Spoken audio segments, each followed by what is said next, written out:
professeur Pouroussi Sadiki Jean-Jacques. Pour ceux qui n'étaient pas encore ici, je suis né à Luiro, à Katana, le 5 décembre 1964. Diplômé du lycée Mwanda Katana, je suis diplômé en histoire de l'ISP Bukavu. Pendant 5 ans passés à l'ISP, j'étais militant de l'ISP. J'ai été représentant de la Commission des droits de l'homme. Sur base de cet emprisonnement, j'ai été condamné illégalement ici. Je suis parti en exil le 26 mars 1992. Pendant quelques années, j'ai travaillé chez Amnesty International Belgique francophone en chair du Rwanda, du Burundi et du Zaïre, où j'ai milité à la libération des détenus politiques, comme Étienne Tshisekedi notamment. Par après, je dois dire que j'ai travaillé longtemps pour le haut-commissaire l'ONU aux droits de l'homme. Je suis expert en droits de l'homme. Après mes études à l'ISP, je suis diplômé de l'Université libre de Bruxelles en Business Administration. J'ai étudié aussi, je suis docteur en sciences politiques de l'Université de Gand, spécialiste de la gestion et la prévention des conflits dans la région des Grands Lacs. Dans un récent rapport, le mouvement citoyen Lutte pour le changement Lucha a examiné les 100 premiers jours de gouvernance de Jean-Jacques Pouroussi au Sud Kivu dans un baromètre nommé Pouroussi-métré, soulignant les avancées notables mais aussi des manquements inquiétants. Le baromètre met à la lumière des objectifs clés tels que le désenglavement de la province par la réhabilitation des routes et des cours d'eau navigables. Parmi les actions prioritaires, la Lucha souligne la nécessité d'auditer le secteur infrastructure pour identifier les raisons de l'inefficacité dans la construction des routes. Chers internautes, je vous propose de suivre Amouli Peter, militant de la Lucha section de Bukavu, dans un entretien avec notre rédaction. Akonwa Peter, bonjour. Bonjour, monsieur le journaliste. 100 jours à la tête du gouvernorat donc de la province du Sud Kivu, monsieur Pouroussi. Comment vous évaluez en tout cas les 100 jours du gouverneur de cette province? Oui, monsieur le journaliste. Entre le 29 juin 2024 et le 29 septembre 2024, le gouverneur Jean-Jacques Pouroussi Sadiki a fait exactement les 100 premiers jours de sa gouvernance à la tête de la province du Sud Kivu. Notre mouvement, la Lucha, lutte pour le changement, avait initié un bulletin dénommé la Pouroussi-métrie, qui est un baromètre qui a évalué les 100 premiers jours du gouverneur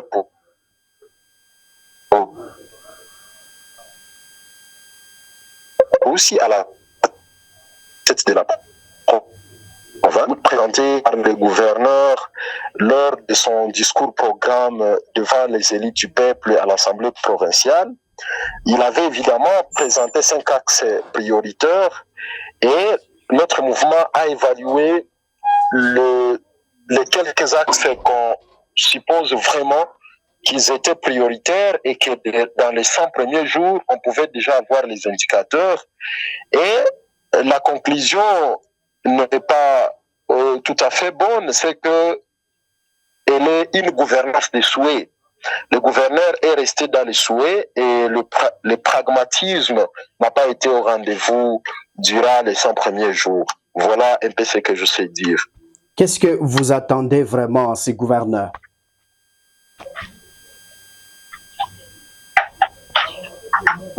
Oui, qu'est-ce que vous attendez à ces gouverneurs? Oui, on attendait par exemple que les gouverneurs puissent tenir à ces promesses parce que nous l'avons évalué à partir de ces promesses. Par exemple, dans le secteur de l'économie et la mobilisation des recettes, le gouverneur avait promis devant les élus du peuple qu'une fois élu, ça veut dire par exemple le premier mois, le deuxième mois, une fois élu gouverneur de la province, il pourrait par exemple former un consortium constitué de l'Assemblée provinciale du gouvernement, de la Fédération des entreprises du Congo, la FEC, et de la société civile pour décider de la destination des 60 francs qui sont auctionnés à chaque litre entrant et vendu du carburant dans la province du Sud Kivu. Oui. Ça veut dire que 100 jours après sa gouvernance, et 100 jours de sa gouvernance, les 60 francs sont toujours sans destination. Dans le même secteur, il avait par exemple promis qu'une fois élu, il pourra numériser et bancariser tous les taxes et les services bancaires du gouvernorat pour évidemment permettre que les citoyens ne soient plus escroqués par les taxateurs qui passent chaque jour et dont la destination de taxes perçues reste sans destination. Et il avait promis qu'il va faire ça. Mais 100 jours de sa gouvernance, les taxes ne sont pas toujours bancarisées. Le taxateur passe toujours en train de traiter comme il traitait toujours le citoyen. Et donc, par exemple, dans ce secteur, on sait que les promesses attendues n'a pas été au rendez-vous. On s'est quand même encouragé le gouverneur qu'il a, comme le disent certains, c'est qu'il a été visible dans certains coins de la province. On pense qu'il serait le gouverneur de proximité parce qu'évidemment il a organisé aussi un meeting qu'il a appelé meeting de redevabilité des 2 premiers mois de sa gouvernance. Il a réuni la population dans le stade de la Concorde à Kadutu et il a promis, par exemple, je me rappelle, bien que c'était une activité louable, mais il a promis le même jour que la route qui est coupée vers le lycée Ouima, il pourrait construire dans 2 semaines une déviation. Mais je vous dis, cette route, jusqu'aujourd'hui, c'est un mouroir où les motards tombent, les citoyens tombent, et il est resté dans le populisme en quelque sorte, et on a du mal à associer sa parole et la pratique. Voilà un peu, monsieur le journaliste. Alors, vous, la Lucha, luttez pour les changements. Qu'est-ce que vous recommanderez peut-être à ces nouveaux gouverneurs de cette province? Évidemment, nous, dans notre document, la porosimétrie, qui est exactement de 22 pages, on a présenté la méthodologie de notre recherche, on a présenté les quelques axes prioritaires qu'on a évalués et on a donné notre conclusion et on a encouragé le gouverneur par des recommandations. Nous avons, par exemple, encouragé le gouverneur à quitter le populisme à la congolaise et qui évidemment une procédure qui cherche à duper le peuple par une chapelet de promesses et que la pratique, le pragmatisme ne reste pas au rendez-vous. Nous l'avons encouragé à être pragmatique, à se rassurer que le social de la population passe avant tout, à se rassurer qu'il tient à ses promesses qu'il a données parce que son discours programme était riche en les lisant, qu'il puisse tenir à son discours, qu'il puisse par exemple se rassurer que la mobilisation des recettes est au rendez-vous. Il nous avait parlé qu'on sera à un mois de 7 000 à 9 millions de dollars et de francs congolais. Mais il nous a parlé bien évidemment de 2,5 millions de dollars mobilisés dans les 2 mois. Mais nous, on pense qu'il peut toujours mettre en application ce qu'il nous avait recommandé comme méthode de mobilisation des recettes.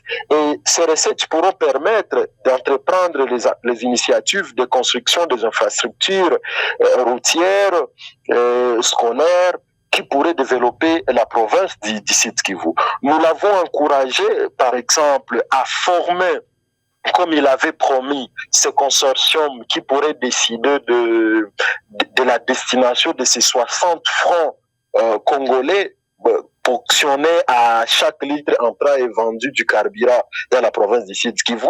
Nous l'avons encouragé et nous l'avons recommandé à continuer et faire le suivi des initiatives qui étaient déjà en cours par le gouvernement passé, parce qu'évidemment, il y a par exemple les pavés qui sont en train d'être mises dans quelques tronçons dans cette ville de Bukavu. Et nous, on l'encourage à se rassurer que ça se passe dans de bonnes conditions. Nous l'avons encouragé, évidemment, quand il a pris une décision courageuse de suspendre la ministre de son parti politique, d'ailleurs, de l'AFDC, qui gérait le finance et l'économie, et qui il a présenté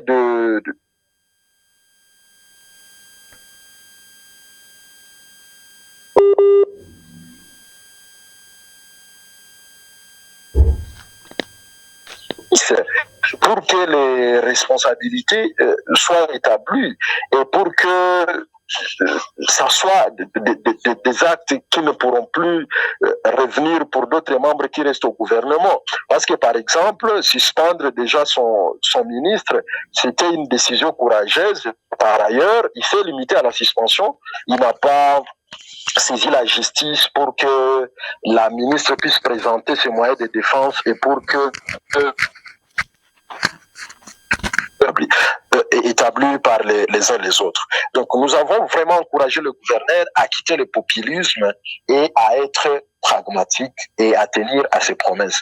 Voilà un peu ce que je sais dire très rapidement par rapport à la porosymétrie. Oh oui, en tout cas, Peter, à Konoa Mouli, avez-vous un dernier mot, peut-être aux Congolais qui vous suivent de partout à RDC et à travers le monde? Oui, le dernier mot, c'est que mon adoré mouvement La Lucha, nos actions sont vraiment pédagogiques et nous avons réussi à les préciser.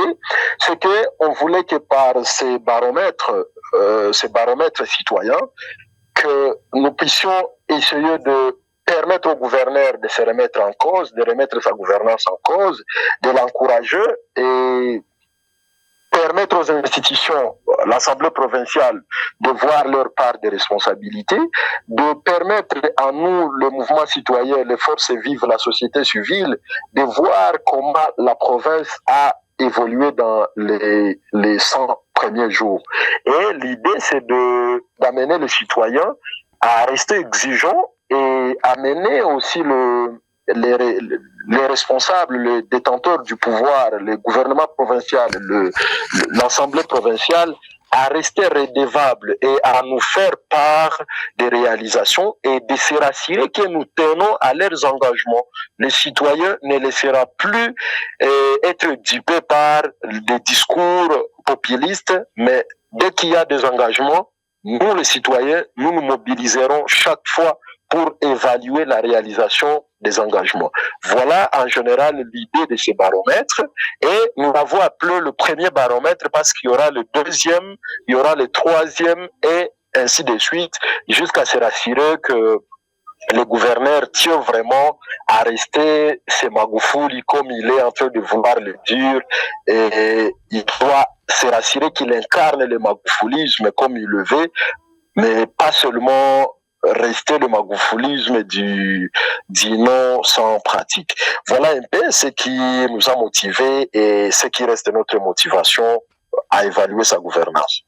Oui, en tout cas, Peter, nous vous disons sincèrement merci d'avoir accepté volontairement l'invitation sur notre chaîne African Daily Report. Merci beaucoup.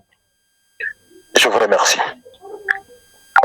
Chers internautes de la chaîne de télévision African Daily Report, ne manquez pas de vous abonner, aimer et partager la publication. Au revoir.